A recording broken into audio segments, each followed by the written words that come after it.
Hello everyone, I'm Vivek Singh Vyas. Welcome back on my YouTube channel, Maths by Vivek sir. And the today's topic is minors, and this topic is from the matrix. First of all, we want to discuss what is the minors. इसके लिए हम लोग को ना यहाँ थोड़ा सा basic clear करना पड़ेगा और समझना पड़ेगा। ये एक मैट्रिक्स है, स्क्वायर ऑर्डर की है, इसका ऑर्डर है 3x3। तो this is the matrix of 3x3 square order. ठीक है ना। तो जो माइनर्स होते हैं वो इनमें से किसी भी जनरली ये एक मैट्रिक्स का रिप्रेजेंटेशन है। ये मैट्रिक्स की एंट्रीज है, इन एंट्रीज को एलिमेंट कहा जाता है। ठीक है ना। इनमें से किसी को भी एलिमेंट बोलते हैं और इन एलिमेंट्स के रिप्रेजेंट करने का एक तरीका होता है। जैसे कि इस मैट्रिक्स का ऑर्डर है 3:3 ऑर्डर की एक मैट्रिक्स है। अगर हम इस एलिमेंट को रिप्रेजेंट करेंगे तो ये एलिमेंट फर्स्ट रो और फर्स्ट कॉलम में है तो इसे लिखेंगे A11। ये एलिमेंट है फर्स्ट रो और सेकंड कॉलम में है तो जैसे कि इसे लिखा जाएगा A11। ठीक है ना। तो इस एलिमेंट्स के लिए लिखा जाएगा A first row and second column. तो ये एलिमेंट कहा जाएगा A13 जो इसकी पोजीशन है। तो मतलब ये फर्स्ट रो में है और थर्ड कॉलम में है।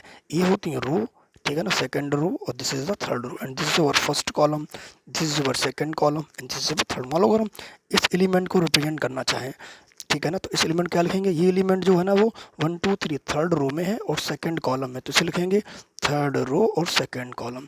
सिंपली याद रखना है जैसे कि वर्ड होता है रेस, RACE होता है, तो रेस में R पहले आता है और C बाद में आता है। तो R को हम लोग रिप्रेजेंट कर सकते हैं रो से, ठीक है ना, और C फॉर द कॉलम। तो जब भी हम मैट्रिक्स में किसी भी एंट्री को लिखते हैं तो एंट्री लिखने के लिए सबसे पहले क्या लिखा जाता है, number of row and then number of column. Suppose that हम अगर इस एलिमेंट को लिखना चाहें तो ये जो एलिमेंट है वो कहाँ पर आ रहा है, देखना जरा, first row and the second row. तो ये सेकेंड रो का एलिमेंट है, ठीक है ना। तो इसके नंबर ऑफ रो क्या हो गया, सेकेंड हो गया था, और उसका कॉलम कौन सा है, first second and this is third. तो ये थर्ड कॉलम में आ रहा था, ठीक है ना। तो यहाँ से हमने क्या सीखा था कि जो भी मैट्रिक्स के अंदर एंट्रीज होती हैं इन सब के लिए पता एक स्पेशल रिप्रेजेंटेशन होता है। तो ये जो A11 A12 A13 है, यहाँ पर A21 आएगा, A22 A23 जो भी ये आएगा, इन सब के लिए अगर हम जनरल में लिखना चाहें तो लिख सकते हैं AIJ। ठीक है ना। ये इस मैट्रिक्स का कोई भी जनरल एलिमेंट है तो ये AIJ हो गया। इस मतलब क्या था, ये जो एलिमेंट है वो ith रो और jth कॉलम का है, ठीक है ना। जहाँ पर ये मैच करेगा वहाँ हो जाएगा ये वाला एलिमेंट, मतलब ith रो और jth कॉलम का एलिमेंट है ये, ठीक है ना। तो अब देखते हैं क्या इनमें से जो भी ये एलिमेंट है, इनमें से किसी भी एलिमेंट के लिए हम लोग माइनर को डिफाइन कर सकते हैं। तो माइनर क्या होता है, ये एक वैल्यू होती है। जनरली जो मैट्रिक्स होता है, ठीक, ये एक रिप्रेजेंटेशन या एक अरेंजमेंट होता है, लेकिन एक जो डिटरमिनेंट होता है ना वो एक वैल्यू होती है। वो किसकी वैल्यू होती है, स्क्वायर मैट्रिक्स के करस्पॉन्डिंग। सिर्फ स्क्वायर ऑर्डर की मैट्रिक्स को ही हम लोग डिटरमिनेंट में कन्वर्ट कर सकते हैं। जनरली मैट्रिक्स का ऑर्डर कुछ भी हो सकता है, तो हम लोग जो भी यहाँ डिस्कस करेंगे मैट्रिक्स, वो मैट्रिक्स किसकी होगी, मतलब ये जो मैट्रिक्स है वो किस ऑर्डर की है, स्क्वायर ऑर्डर की मैट्रिक्स है। तो हम इस स्क्वायर ऑर्डर की मैट्रिक्स से क्या फाइंड कर रहे हैं, माइनस फाइंड कर रहे हैं। तो हमने कहा था कि माइनस इसमें से किसी भी एलिमेंट के लिए फाइंड किए जा सकते हैं, ठीक है। तो हम लोग देखते क्या है माइनस कैसे फाइंड कर सकते हैं। मान लिया कोई अगर AIJ, मतलब ये कोई एलिमेंट है ith और jth कॉलम का, तो इसके करस्पॉन्डिंग जो माइनर बनेगा उसे लिखेंगे MIJ, ठीक है ना। तो इस एलिमेंट के माइनर को फाइंड करने क्या करना पड़ेगा, ये एलिमेंट पहले जहाँ लोकेट है वहाँ पहुँचते हैं। मान लिया कि इस एलिमेंट का जो लोकेशन है वो ये है, ये क्या हो गई थी, इस एलिमेंट की लोकेशन हो गई थी। मान लिया ये एलिमेंट यहाँ पर हमने कर लिया A22, ठीक है ना। तो सेकंड रो सेकंड कॉलम, तो ये एलिमेंट जो है ना वो अपना क्या है, सेकंड रो और सेकंड कॉलम का एलिमेंट है ये। तो इसका माइनर फाइंड करने क्या करें, सबसे पहले ये एलिमेंट जहाँ भी है इससे क्रॉस होने वाली रो और कॉलम को डिलीट कर देंगे, ठीक है ना। देखो जरा, ये रो डिलीट हो गई और ये वाला कॉलम डिलीट हो गया। जो एलिमेंट्स बचे हैं ना इनसे एक दोबारा से हमें सब मैट्रिक्स बनानी। सब मैट्रिक्स मीन्स क्या था, जो मैट्रिक्स बनेगी ना वो इस होल मैट्रिक्स से छोटी बनेगी। तो इसके करस्पॉन्डिंग जो मैट्रिक्स बनी हुई है छोटी मैट्रिक्स, वो उसकी कहलाएगी सब मैट्रिक्स। जैसे कि अगर हम इसके लिए चाहेंगे तो ये रो डिलीट हो गई, ये वाला कॉलम डिलीट हो गया, यहाँ से पास होने वाला, तो बचा क्या क्या इसके लिए, इसके लिए बचा है हमारे पास 1 3 2 एंड 2, इतना कुछ बच गया है, ठीक है ना। जरा दोबारा फिर देखते हैं इस एलिमेंट के लिए, यहाँ से पास में रो डिलीट कर दी और कॉलम डिलीट किया, तो बचा क्या 1 3 एंड 2 2, ये बच गया, ये बचा था, ठीक है ना।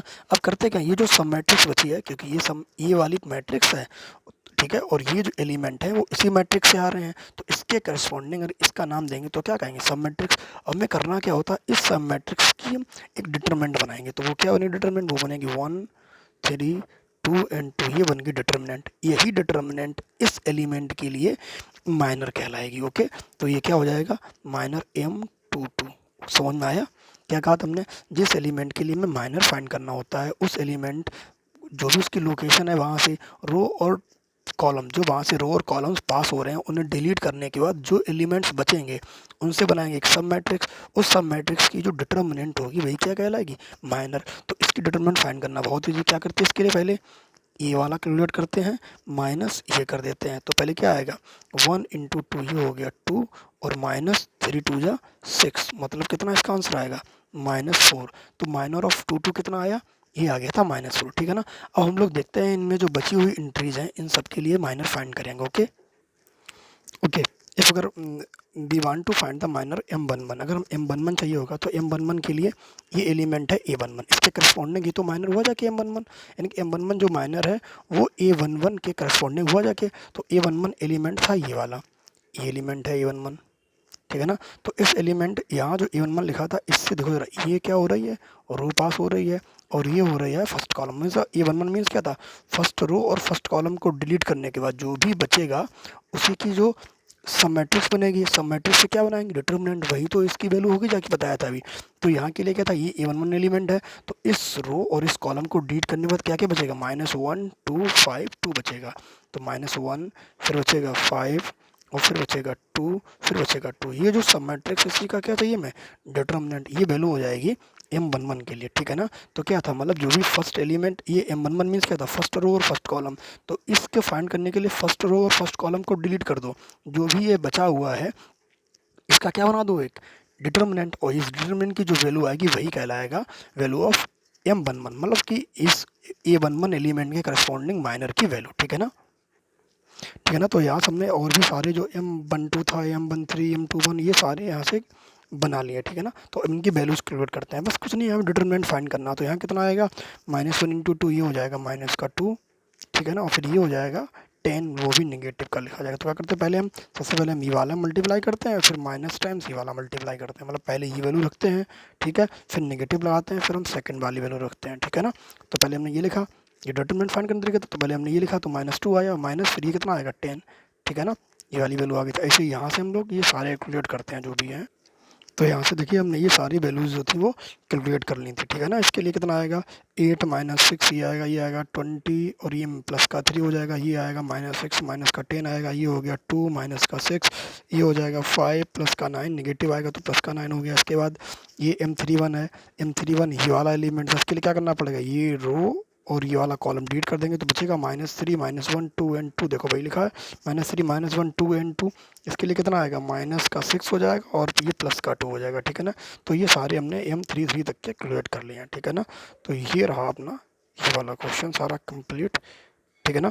इसके बाद अब नेक्स्ट टॉपिक इसी से रिलेटेड है, बिल्कुल भी कोई ज़्यादा डिफरेंस नहीं है। ये है कोफैक्टर्स ऑफ द मैट्रिक्स। तो यहाँ जरा देखना हमने सेम मैट्रिक्स ही लिखी है जो भी था 1 4 3 -3 -1 5 2 2 2, बिल्कुल सेम एंट्रीज सही वाली, तो दोनों एक ही क्वेश्चन है। ठीक है ना। तो यहाँ करना था इसका हमें माइनर फाइंड करना था और सेम क्वेश्चन का यहाँ फाइंड करना है कोफैक्टर। ठीक है ना। तो बस इतना सा ध्यान रखना है माइनर कोफैक्टर में थोड़ा सा डिफरेंस है। क्या डिफरेंस था जो भी माइनस की वैल्यू आई थी देखना जरा इनमें कोई भी बाहर अलग से कोई हमने साइन नहीं यूज़ किया बाहर। देखो जरा सारी वैल्यूज लिए सिर्फ डिटर्मिनेंट से लिए गए। ठीक है ना। माइनर इक्वल टू में कोई साइन नहीं है। लेकिन कोफैक्टर में क्या होता है कि जब कोफैक्टर को जो है रिप्रेजेंट करते हैं सी से। ठीक है ना। तो ये क्या आएगा C11 लिखेंगे इसे।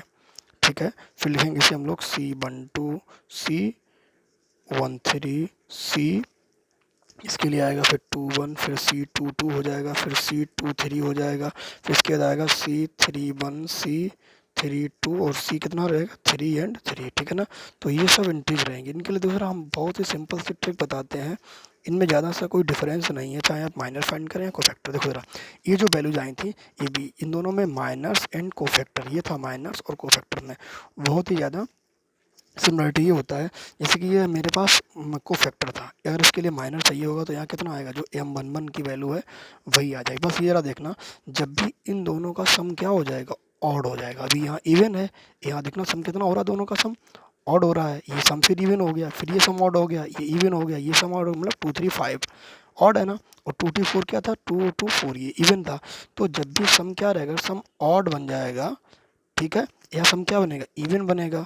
तो जब सम इवन बनेगा तो सी आई जे इक्वल टू क्या रहेगा, जो भी था वो एम आई जे रहेगा, मतलब दोनों की वैल्यूज बराबर रहेंगी। अगर ये ऑड बन जाएगा, जब भी ये ऑड बनेगा तो सी आई जे इक्वल टू क्या रहेगा, माइनस टाइम्स एम आई जे रहेगा। ठीक है ना, ये ध्यान रखना है। ऑड में क्या होगा, एक नेगेटिव का साइन बाहर आ जाएगा करस्पॉन्डिंग वैल्यू में, और कुछ नहीं चेंज होता है। ठीक है ना, तो बस करते क्या, मान लो अगर हम ये बना रहे थे C11 बनाएंगे तो C11 भी इस टाइप से ही तो फाइंड किया जाएगा। C11 भी, या हम फाइंड करेंगे C12, तो ये फाइंड बस हुआ क्या जाके, जैसे मैं C लिखते हैं, सपोज दैट मान लो ये हमारे M की वैल्यूज थी और मैं C की वैल्यू फाइंड करेंगे, तो C फाइंड करने के लिए क्या रहेगा, वही रहेगा। ये C11 है तो उसके लिए फर्स्ट रो और फर्स्ट कॉलम को डिलीट कर देंगे, बचा हुआ है क्या लिखेंगे, डिटरमिनेंट, मतलब सब मैट्रिक्स का डिटरमिनेंट लिखेंगे। तो उसके लिए क्या आएगा, ये फर्स्ट रो फर्स्ट कॉलम चला गया तो क्या बचा, -1 5 एंड 2 2 इतना बच गया। ये कितना आएगा, -2 -10 इक्वल टू में -12 हो गया। ठीक है ना, तो ये इसका आंसर हो गया। लेकिन जैसे हम C12 फाइंड करेंगे तो हुआ क्या, इन दोनों का सम कितना हो गया, ऑड, तो एक एक्स्ट्रा निगेटिव बाहर लगाना पड़ेगा। ठीक है ना, और अंदर जो प्रोसेस करते हैं वो वही रहेगी। तो C12 के लिए क्या होगा, मतलब फर्स्ट रो और सेकंड कॉलम, तो फर्स्ट रो और सेकंड कॉलम, तो ये एलिमेंट है तो ये और ये डिलीट हो जाएगा, बचेगा क्या 4 3 2 2, तो बचेगा 4 3 एंड 2 2। तो यहाँ दिखने रहा क्या आएगा, ये निगेटिव एक एक्स्ट्रा आएगा। ठीक है ना, यही डिफरेंस है कोफैक्टर और माइनर में, मतलब माइनर में कोई भी निगेटिव साइन हम अपने आप से एक्स्ट्रा नहीं लेते हैं, यहाँ पर एक साइन आता है। ठीक है ना, तो यही है निगेटिव, तो ये निगेटिव रहेगा। इसके बाद वैल्यू कितनी आएगी, ये 8 -6, तो ये हो जाएगा 8 -6 इक्वल में क्या आएगा, माइनस का 2। जरा देखो ये वाला क्या आया था, प्लस का 2 आया था, जो भी ये M12 था ये क्या आया था, प्लस का 2 आया था, और यहाँ कितना आया था C12, ये आ गया है -2 आ गया। तो हम लोग करते क्या, अगर हमें पहले से माइनर की वैल्यूज पता है, अगर हम कोफैक्टर फाइंड करेंगे तो बस हम ये ऐड करके देख लें वो इवन बन रहा है या ऑड बन रहा है। अगर ये इवन बनेंगे तो दोनों की वैल्यू सेम रहेगी, अगर ये ऑड बनेगा तो माइनर में बाहर नेगेटिव लगा दो, अपने आप कोफैक्टर की वैल्यू आ जाए। जैसे कि हमें तो C13 चाहिए था, तो C13 इनका सम क्या हो रहा है, सम इवन हो रहा है, तो बस वही लिखना है, फर्स्ट रो का थर्ड एलिमेंट ये है, इसके लिए ये कॉलम और ये रो गायब हो जाएगा, बचेगा कितना 4 3 -1 और 5, तो यहाँ रहेगा 4 3 -1 और 5, इससे कितना आएगा 20, और ये प्लस का 3 हो जाएगा, तो इसका आंसर कितना आएगा 23। लेकिन जैसे हम यहाँ आएंगे तो ये 21 है, ये 21 ऑड हो गया, सम इसका सम 3 हो गया, तो बाहर एक नेगेटिव आएगा बस, और वैसे से हम फाइंड कर लो।